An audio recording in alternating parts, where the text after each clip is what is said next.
to reach the national target of 80% utilization. That report takes us to our first break. We'll be right back.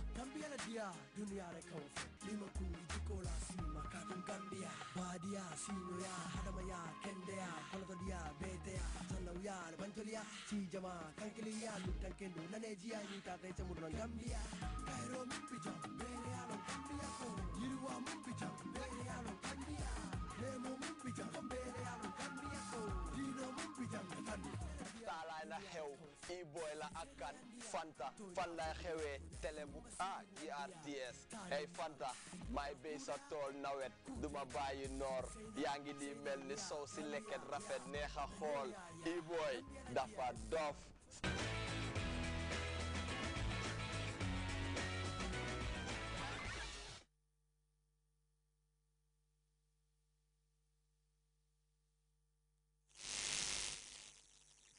Welcome back. An attack on a university campus in Nubi, a town in the northeast of Nigeria, last Tuesday has left several students dead. The massacre, which is still unexplained, has left residents of the area and students at the university worried.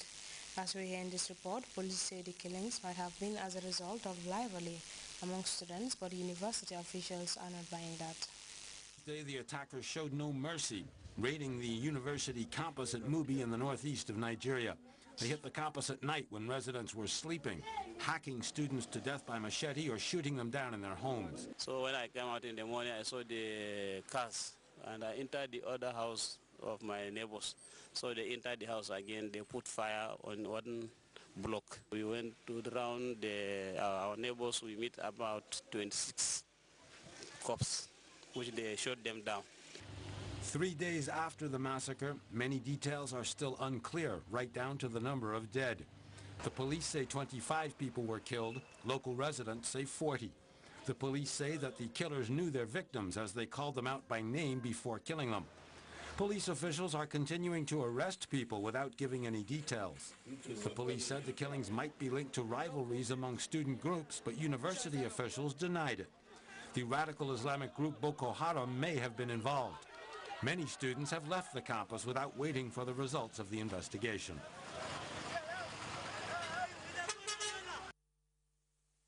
In Mali are urging government officials to open a dialogue with radical Islamic insurgents holding sway in the north of the country.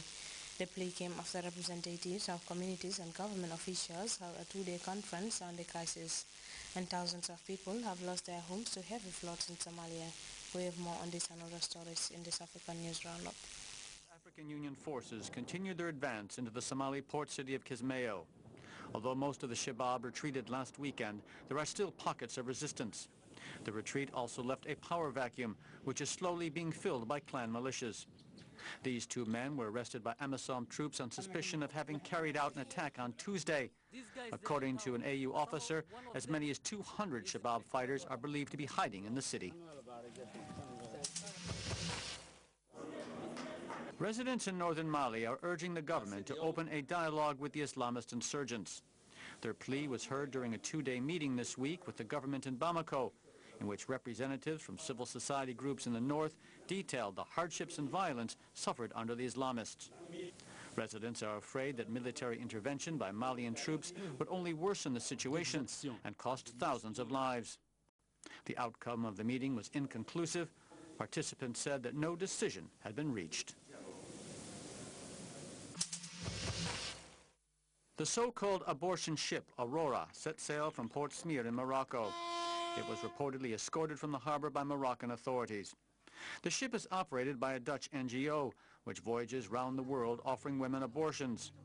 Although no operations were actually performed, Moroccan police searched the vessel. Protests against the campaign were staged at the port. Abortion is illegal in Morocco, and the health ministry said the ship was not authorized to operate on its territory. It was the first time the ship had docked in a Muslim country. 18 school children have died in a mudslide in northwestern China.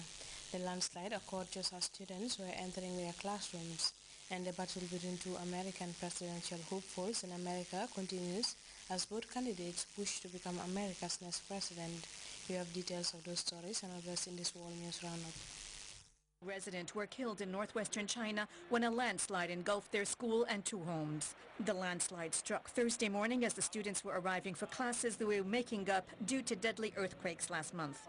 Rescuers worked overnight and recovered what they believed to be the last body from the collapsed school building. A second landslide, which occurred just after noon on Thursday, forced authorities to evacuate about 800 residents in the area to safer locations. Venezuelans are preparing to go to the polls to elect their president Sunday. Hundreds of thousands of people crowded the streets of Caracas to hear President Chavez make his final pitch ahead of the election. Chavez is seeking a new 6-year term. The crowd of supporters waved flags, danced and chanted.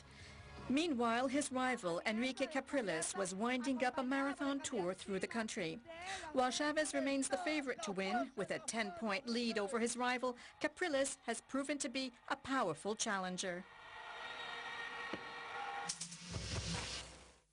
President Barack Obama went on the attack at big rallies Thursday after his lackluster performance in the previous day's debate against Mitt Romney.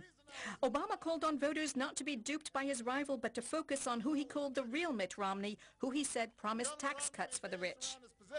Meanwhile, reinvigorated by his energetic debate performance, Romney paid a visit to the vital swing state of Virginia with his vice presidential nominee, Paul Ryan. Romney has gained the endorsement of the National Rifle Association, the big, powerful gun rights lobby. We now take our second break. Stay tuned.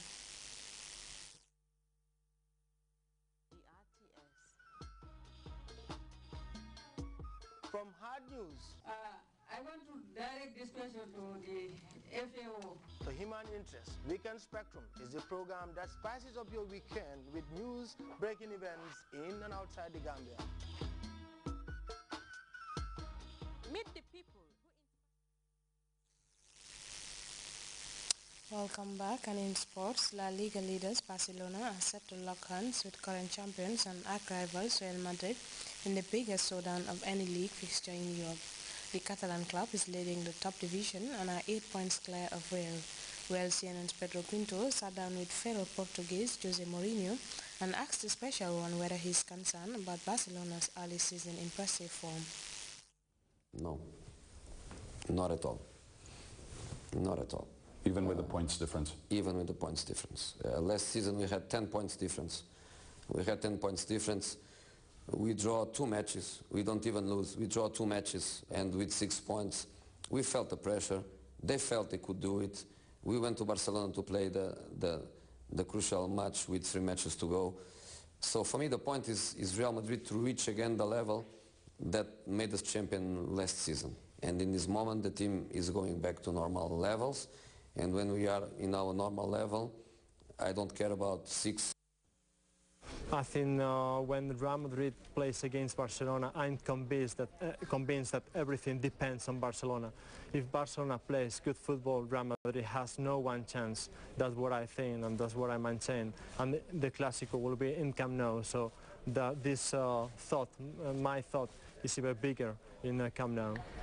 In terms of the points, the game inevitably has perhaps more importance for Real Madrid than it does for Barcelona. It's an opportunity to cut that gap, which is surprisingly big this early in the season. So I suppose from that point of view, Madrid have perhaps more pressure. The relationship does feel like it's calmed a little bit this season. And Pep Guardiola was very interesting when he talked about that run of 4 games in 19 days. And he was asked on the eve of the final of the 4 games, what's this been like? And he said, long. And I think that sums up how it had become for everybody. I think we all felt that it was a bit much. Now it's some of the tension has been taken out of it, some of it. And before we go, a reminder of our headlines. Vice President and Minister of Women's Affairs, Dr. Esitunjai Saidi, has held discussions with the NFPA Executive Director in New York. Government's ongoing tax and customs administration reforms have moved few notches with the inauguration of the new board of directors for the GRA and the